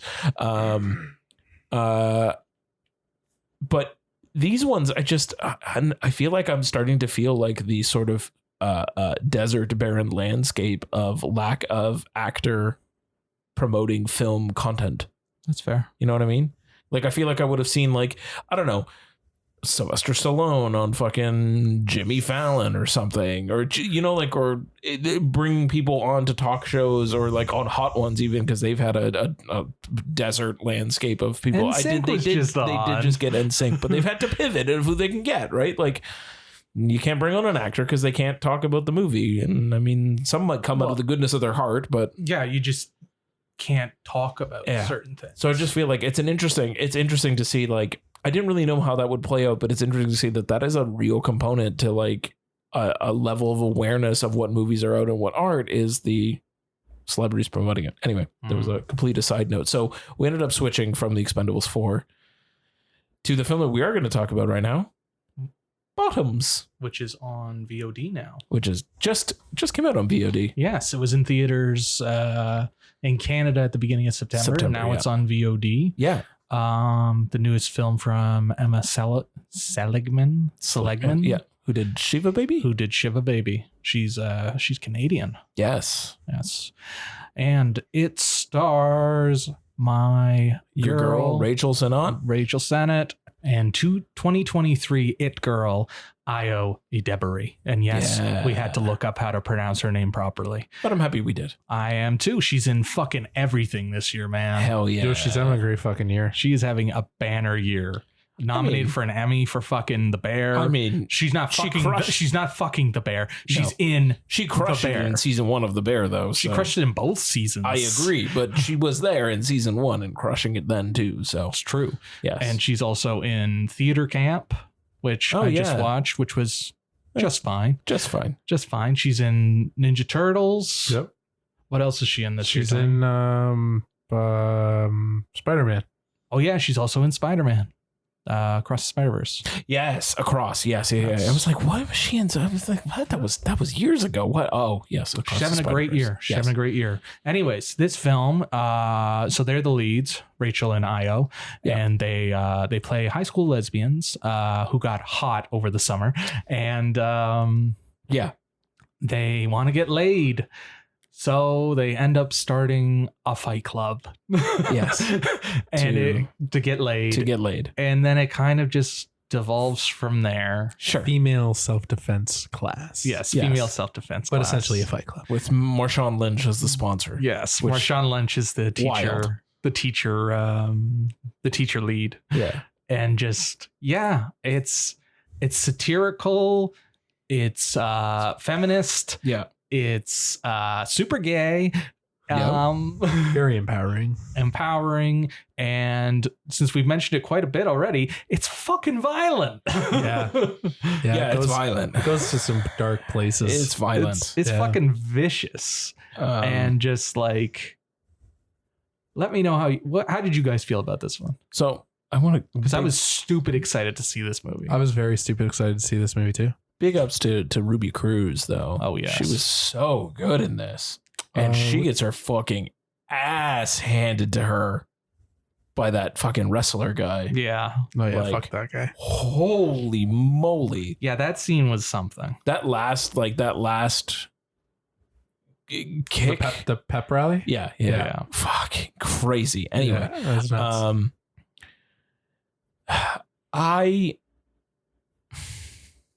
There's things that I like about this movie. Regale. You haven't gotten to talk much in this episode, so I want to hear how you feel about this film. Fair. I've been appreciating listening. It's been great. I feel like an active audience member. It's been fun. Yeah, and you didn't fall asleep this time, jackass. No, well, it's because it's not 3 hours long. Anyway, there's great jokes in this movie that I found incredibly funny, as dark as they are, especially the ending bit where they're like, we'll process this later. We'll get through this later. There's some jokes that are so dark but so funny. When they mentioned the one guy and they're like, he committed suicide. What? I couldn't. That actually is a great point to bring me to this other thing. So that worked in isolation as a pretty good dark joke, as like, that's just the delivery of it and the way that it was presented was really funny. The problem I had with this movie, and maybe it's a problem I have with this type of movie, and I don't know how to classify it. I was trying to explain it to Tony earlier, but I'll say it here and maybe you can help me figure this out. The type of movie that this seems to be, thank you, the pensive look is what I need. The type of movie that this seems to be is one where the world is fucked up, but everyone thinks it's normal. Like real life. Yeah, but no, to a heightened extent. Yes, it's very over. It's like, very over the top. What? Like, it's where the pep rally where they watch a young woman get the and fuck no one beaten out does of her, anything. and nobody does anything. Or the fucking wrestler guys in the back corner of the classroom in a fucking cage, like, just like everything was sort of heightened, and it just like, it both had elements of like real things of like two girls trying to, you know, navigate a senior year of high school, wanting to get laid, yada yada yada, coming of age sort of thing, while also living in this surreal world that is heightened way up to 11. People are just like both 11, fine like and not 13, fine man. with things at the exact same time. Yeah. The fact that, you know, the sprinklers at the end spray pineapple juice, I'm like, what the fuck even? Like, it was just, I had trouble getting fully into the movie because I kept getting fully removed from it. Like, I couldn't get on board with the surreal elements of it because I felt like it couldn't balance itself between the two in a way that worked for me specifically. Does that make sense? Yeah. Okay. Yeah. Like, it is a satire, and it's also very much like a feminist piece. Sure. And, you know, misogyny bad, and men are shit. Yes. Which Absolutely. Every guy in this movie is a piece of shit other than Marshawn Lynch, but he's still kind of shitty. He's still kind of shitty. I like the bit where he's like he's reaming them out, and she's like, I don't think you're allowed to talk to us like that. Yeah. That's funny. I think you're right. There are some moments where the surrealism and the over the top fucking wild high schoolness of it doesn't quite jive with the coming of age story they're telling. Yeah. I do think you're right. I do think it's very, very, very funny, but I do think it's a little wonky. Yes. Yeah. And that's what I was having trouble getting on board with, was the wonky. The wonkiness. And then like when it gets like there's some super serious parts and you're just like, but they don't jive with the surrealism and the satirical stuff. You're right. All that to say, Avril Lavigne needle drop. Yeah, great. That was Aces. great. Yeah, Aces. Needle drops in this, great. No questions. I was a little let down by it. I had high hopes for it. I was struggling to find the tone, right? Because like China's like it's doing like this dance with like the serious, the satire and this whatever they're trying to accomplish. Well, they're trying to make a queer feminist piece about senior year of high school. Well, yeah, it's obviously a love story, and I like the whole like love thing with Ayo's character. I really like that. Like James said, there's good things about this, there's bad things about it, there's some things that worked, there's some things that didn't. I think I like went in a little bit overhyped because like everyone was saying how everyone from fucking South by was saying that this movie was fucking the bee's knees.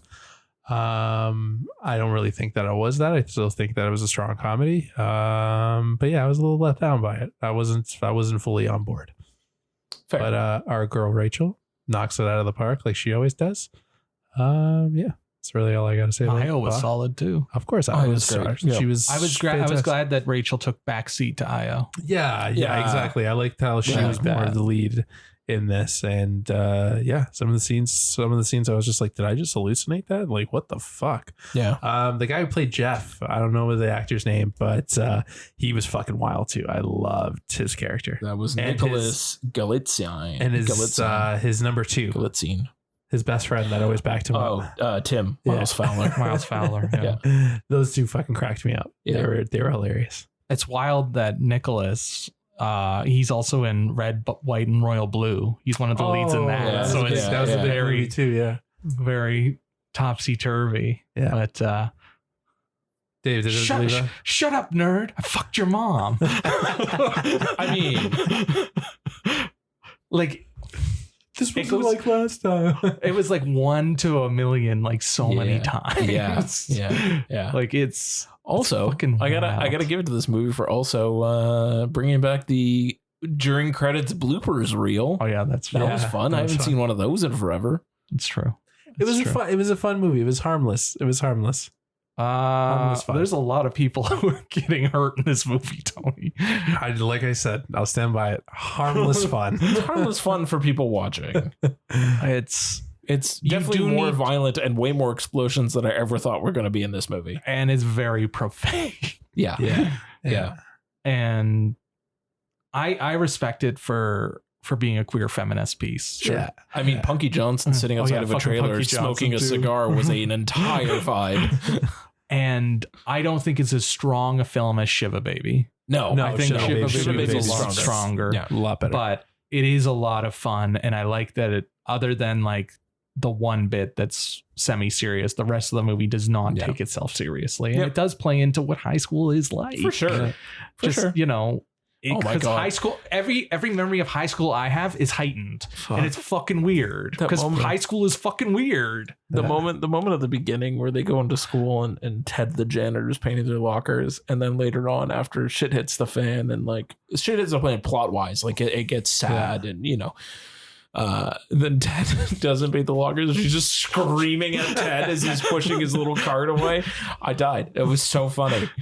There is a lot of great stuff in this. Yeah. And I don't know if it'll be the kind, like a lot of people were like comparing it to like Breakfast Club, Heathers, and fucking like American Pie. Like I can get behind the American Pie one, but like Heathers Breakfast Club. Heathers and Breakfast Club are their own fucking things. Yeah, I mean, yeah. And you can't. And Heathers is very fucking bleak. And they tried to redo Heathers and they got in trouble. So yeah. Like let's just leave getting fucked gently by a chainsaw Yeah. in the corner where it Yeah. needs to be. And Sorry, yeah, it's not in and the don't- corner, on the pedestal can't- where it needs to be. You can't compare things to John Hughes movies. That's not a thing. John Hughes is a brand unto himself.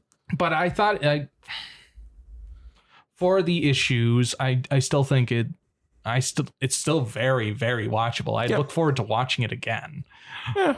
Like I had fun. I had enough fun with this that I would watch it again. It was a fun movie. It's a throwaway. Like it's. I'd watch it again maybe after some time has passed. I Yeah. have no desire to sort of watch it again right now. But you know, if someone was like, "Oh, I've never seen this," I'd be like, "And a few months have passed.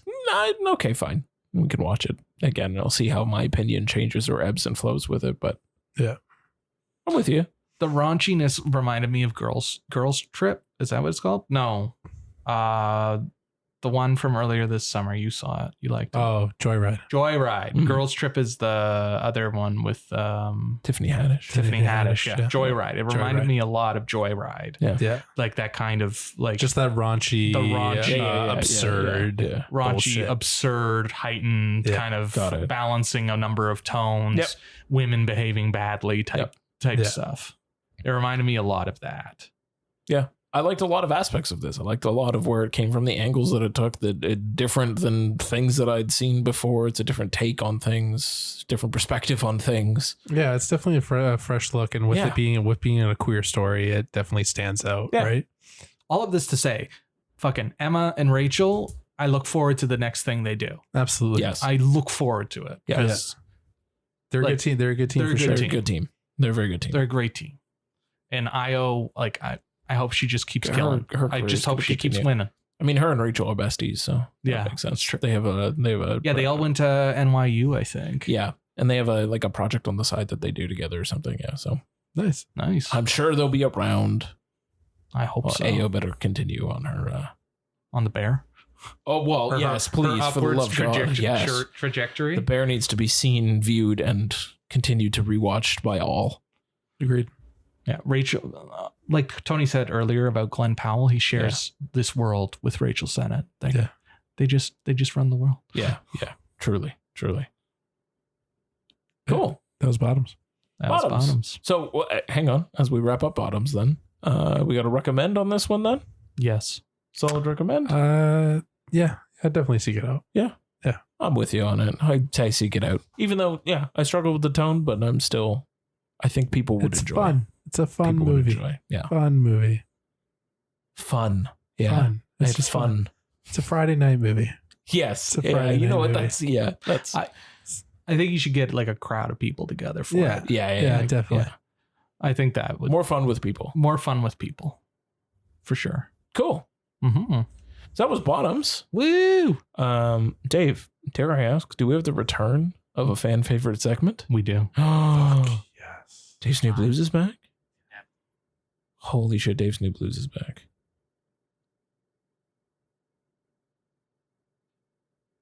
I'm All right. not sure what's happening. What's going on? What's the deal? The writer's strike is over. Oh, What? The writer's strike is over. they signed? They signed. It's a deal. Can you show me that? Can I see? Holy shit. Wow. Holy fucking shit. Wow. Holy shit. Holy shit. A SAG's These still are- going. I don't give a Sounds shit. so good. Don't give a shit. That's big. I am taking a photo. Yeah. You're Fuck going to yes. remember this day forever? Remembering this fucking day forever, boys. Oh, you heard it here first, an exclusive that you're going to hear 2 days later from when we're recording this. A writer's strike is over. That's amazing. Yes. Hey, look, we got a little industry news segment in here. They have a tentative agreement. So Amazing. good for them. That's great. I hope it's a good deal. Oh, God, it better be. But Dave's New Blues. Dave's New Blues. What did that boy buy? It's Dave's New Blues. So a favorite of Tony's comes out on Tuesday. Dude, The day where's you're my listening, car? the day you're listening to this from Arrow, Sorry. a new 4K Arrow set. It's Brian De Palma's Carlito's Way, Oh. starring Al yes. Pacino. You know what movie you haven't seen? Yes. Carlito's, Carlito's Way. It's Carlito's Way is a fantastic movie. Dude, honestly, it's had a good movie. I've had an Al love- Pacino like watch list put together of like I want to just sit there and watch a bunch of Al Pacino movies. Is Jack and Jill on it? No, it never is going to be. Carlito's Way. Carlito's Way. It's not even just Al Pacino. It's fucking Sean Penn. It is Penelope Ann Miller. Mm. It is John just Leguizamo. John Leguizamo. Luis Guzman. Luis Guzman. Like the movie is Fucking like what's his dick too? who we forgetting? Aragorn. Fucking Viggo Mortensen. Vigo. He has a small role in it too. Wow. Okay. I need to see James, Carlito's Way. this movie is fantastic, and its ending, the last 20 minutes, will pucker up your butthole. Ooh. It is. It's well done. It's so good. It's very well Okay, done. okay, It's okay. very underrated film. Yeah. It top looks tier De Palma. Nice. it looks it's underrated just because like you immediately compare it to Scarface. Okay. Like, Immediately. almost immediately. Yeah. And like for some reason, every time I keep thinking like push it to the limit keeps going in my head. I'm like, that's Carlito's, but it's not. It's Scarface. It's Scarface. It's 100% Scarface. And then it doesn't help that Vice City Yeah. was very much a take on Scarface, but one of the lead characters Yeah. is a cocaine snorting lawyer who is very much Sean Penn from Carlito's Way. Yeah. Well, I mean, Vice City was very much an amalgamation of both. Of a In lot of things. A lot of 80s A lot of movies. things. Yeah. So all that to say, Carlito's Way, it looks great on 4K. It's one of the rare titles from Arrow that has the 4K with the movie on it, as Yeah. well as the Blu-ray with the movie on it. Yeah. Usually it's just one or the other. Yeah. Some great features. If you Essays? There's one essay and some production notes, some great poster, great art cards. Nice. Tony would love the art cards. Oh, yeah, you Fuck would. yes. And Wait, Tony, did you not get this? I did not. I got the. I tried to convince him to get it. I got the limited edition 4K steelbook okay, of it. So okay, it was just okay, like I literally got that special edition, and then this Yeah, came and out then, like yeah, 3 it's- months later. I was like, "Fuck, man, I can't do it." I mean, you could have and then sold me the Steelbook of Carlito's Way. I told him to take. The old Baldwin Shuffle. I told him to take the case out Yeah. from the limited Yeah. edition and put the steelbook in. Sure. Swap out the discs. Not made of money. So there's the regular cover that you can buy, and then there's the Arrow Store limited edition cover. The variant that is the poster art, which is the one that I ponied up for. Very nice. Because it looks very nice. Very nice, I bet. But it is it's a great little set. Is Carlito's Way also like a weird black and white poster? I'm picturing something. There in is my one, head. yes. Yeah, okay. That was the back side or the flip side of the interior case. It's like a, what do you call it? It's like a bluish black Yeah. cover. Yeah. Okay. Yeah. Yeah. But it's a good movie. I know Tony likes it a lot more than I do. Oh, Tony's got a soft spot for Pacino De Palma. It's true. But it's worth the watch, worth the pickup. Nice. I know it's not really a cult movie in the sense of what Arrow usually puts out, but it's still a solid entry in their catalog. And yeah, you know, if you buy stuff like this, it'll afford them to bring out stuff like smaller fucking shit. Yeah. Barbarella and fucking Deep Red. Yeah. I think also the way that you phrased it too is where a lot of people sort of conflate between Scarface and Carlito's Way. This kind of becomes the sort of the underdog to it, the less spoken about, the less. He's more humane. I wouldn't say he plays the same character, but he's less maniacal. Yeah, right? But just even how Dave was, like push it to the limit, gets swapped in his head between the two. Like this seems to be they came out fairly. They came out that's within what I mean, 10 years like, of each other. as it being maybe not a cult classic per se, but it is sort of like the lesser. I don't want to say it's a lesser film, but it's the lesser hype of the two. Yeah, the lesser known. The lesser not even the lesser known, the lesser watched. Yeah. Like if you're gonna pick between Scarface and Carlito's Way, you're probably gonna watch Scarface. Pick Scarface, yeah. Right. Yeah. So and like when I'm talking talking exactly to your point, when I'm remembering things, I'm remembering Scarface. I'm not remembering Carlito's Way. Right. Yeah. But So I think the that narration's fucking goofy. His narration's a little bit goofy, but like that last Yes, the last bit is monologue good. is fucking. Yes, the last bit is good, but the rest of the movie, I don't know about the rest of the dialogue. It's because he has a Puerto Rican accent, right? Yeah, like it's very much and that's the other thing. He's a gangster. He's from somewhat Puerto Rico, Spanish, yeah. somewhat Spanish. He tries to putting get on an out and accent. they get pulled back in. He's Like, it's very much- very much amalgamation like of things. an amalgamation Yeah. of like everything you think of with Pacino, Yeah. Got it. right? But he's just more subdued.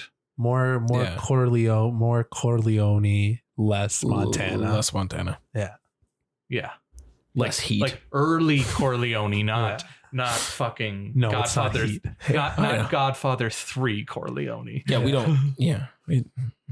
Yeah, it's good. You should definitely check it out. I've been meaning to watch it. I want to Nice. see it again. I watched it Yeah. religiously when I was in high school. Literally back to back with Scarface. What? That's a whole lot. day. You know? That's 5.5 hours. Jesus, Yeah, it's Tony. 2.5 hours. Fuck, man. Like, It's- Scarface is long. Scarface buddy. is like 3 hours, isn't I it? love 250. 250. Dude, when we saw that in Jesus Christ, like, it just keeps going. That's so good. It's so good. I loved it in theater, but I just love it. Come on, Pelican. He's You look like you haven't been fucked in a year. he fucking shows up in we didn't talk about it, but it shows up in Knox Goes Away, the Michael Keaton one. Oh yeah, he It's did. Oh, yeah. Michael Keaton's best friend and his fucking Al Pacino. Oh, great. Dude, I shit you not. It plays out like an extended Law and Order episode. Al Pacino's in a tub at one point eating Chinese food and drinking red wine with like his like girl, Incredible. like just doing her nails by him in the tub. Like, Incredible. It's only Al Pacino could pull off a Oh, scene yeah, like that. Absolutely. yeah, Amazing. Amazing. Yeah. yeah. But yeah, Carlito's Way. It's out this Arrow week. 4K. Arrow 4K. You should pick it up. Love it. I love that. Oh, I'm so happy for the return. Thanks for bringing it back. You're welcome. It's been a while. Thank Arrow because they It's gave like, it to fuck they sent it for to me Arrow. a week early. Hell yeah. Thanks, Arrow. Thanks for bringing back our favorite segment. It's been so long. I think this was great. Anyone have any final notes? I mean, we already kind of talked about the writer's strike having a tentative deal, so hopefully that'll be an officially full deal by the time this comes out on Tuesday. Mm-hmm. So that's good news. That's very good It's news. a good piece of news. It's the holiday tomorrow, so they can't. They probably just signed the deal and then went to go nap Yes. Yeah. or Yeah. sleep Yeah. or whatever Makes sense. they needed to do. So there we go. Mm-hmm. So we're back on our regular scheduled programming. We are back on our bullshit. So in 2 weeks, we're back Yeah. with some more. Yes, We're going sir. to be talking about some Halloween stuff, I think, by then. 'Cause Yes, 2 weeks sir. puts us firmly into October. Maybe This is you'll exciting. watch some movies. Excuse me. Did you see my letterbox this He week? watched the entirety of the Shrek franchise The and Puss in Boots. Entirety of it. Did you That's six- did you that's like six Last films. Wish? I did. Looking at the letterbox reviews of the first Puss in Boots, people didn't really like that movie. Yeah. I did. I thought it was great. I had a really good time with it. And maybe it's just because like people saw it earlier on and like I saw it much, much later.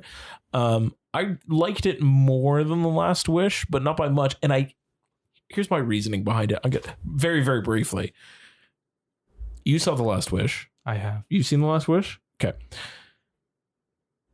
When did you see the first Puss in Boots? When it first came out. You haven't seen it since. Nonsense. Okay. So I watched Puss in Boots and then Puss in Boots: The Last Wish back to back. That would do it. The art style change was a jarring thing Yeah, I could believe it. that took a lot to wrap my head around for the moment. And then I remembered that this came out in 2022 and I went, oh, right, Spider-Man is a thing now and everybody's doing the same shit. So got it. And then I understood where it was going and then it was fine. And once I got sort of past that, I was like, oh, okay, I get it. But like the art style is so jarringly different that it's just odd at first. Story's great. I think the meanings are great in it, but like the jokes felt slightly weaker in The Last Wish than they did in just Puss in Boots 1. Well, it's I also liked more of a drama too. Very much so. Yeah. But Fucking John Mulaney's the villain. I will say, John Mulaney, great. The Jiminy Cricket thing, the Jiminy Stewart thing, oh yeah, the Jimmy Stewart. fucking so good. The best. And it's like, the voice actor is just, I think he's like part of the animation studio, so but too. like, You're evil. it's Tony, it's like, it's worth it just for the jokes that character is written for. It's so good. So good. I'll get there. You really need to. But anyway, I watched Gotta them get all. to Ninja Turtles first. I have a lot of opinions on a lot of Shrek movies, and I also watched Ninja Turtles recently as well. So we got to talk. We got to about give out a fucking Ninja Turtles review. We had a fan who sent a message to Dave being like, "Yo, where the fuck's our Ninja Turtles review?" That's a friend of the podcast, Stefan. I think. All right, Stefan, I appreciate that, and I appreciate the call out for it. I think next episode we're gonna have to talk about some Ninja Turtles. I got to talk about some Shrek. Yeah. Gonna be watching like 10,000 spooky shit between now and then for sure. I got a lot of spooky shit coming down my pipeline. Watch the as Shrek well. Halloween special.